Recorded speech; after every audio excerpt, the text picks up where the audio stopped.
Hello po sa ating lahat, sa ating pong mga kababayan, lalong-lalo na yung mga kababayan natin dito sa Canada. Welcome back to my channel. Isa sa pinakakaraniwang tanong ng mga bagong car owners ay kailan ba ako dapat magpa-oil change pagkatapos kong bumili ng sasakyan? Ang sagot dyan ay depende. Brand new ba o second hand yung nabili mong sasakyan? Kung brand new yung sasakyan, ay huwag basta-basta magpa-oil change ng maaga kung wala namang dahilan. Sundin ang maintenance schedule na nakasulat sa owner's manual. Kadalasan, ang unang oil change ay nasa 5,000 to 10,000 kilometers o 6 to 12 months, depende sa recommendation ng manufacturer.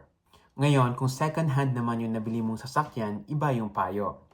Kung hindi mo alam kung kailan ang huling oil change ng dating may-ari ng sasakyan, mas mabuting magpa-oil change agad. Hindi naman ito sobrang mahal kumpara sa gastos kapag nasira ang makina dahil sa madumi at luma na oil. Tandaan din na ang oil change ay hindi simpleng pagpapalit lamang ng oil. Magandang pagkakataon din ito para maipacheck ang oil filter, air filter, coolant, brake fluid, battery, at iba pang mahahalagang bahagi ng sasakyan. Sa ganitong paraan, mas maaga mong malalaman kung may mga dapat kang ipagawa at ayusin. Isa pang paalala, huwag lamang umasa sa mileage ng sasakyan. Kung bihira mong gamitin ang sasakyan at matagal na itong nakatenga, tumatanda rin ang engine oil. Kaya kahit hindi mo pa naaabot ang recommended mileage, sundin pa rin ang interval na nakasaad sa owner's manual.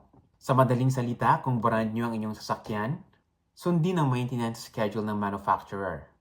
Kung second hand naman ang iyong sasakyan at hindi mo alam ang maintenance records, magpa-oil change agad para makapagsimula ka ng sarili mong maintenance records. Kung nakatulong ang video na to, huwag kalimutang i-like, i-share at mag-subscribe. Maraming salamat po sa panunood at magkita-kita po tayo ulit sa susunod kong mga video.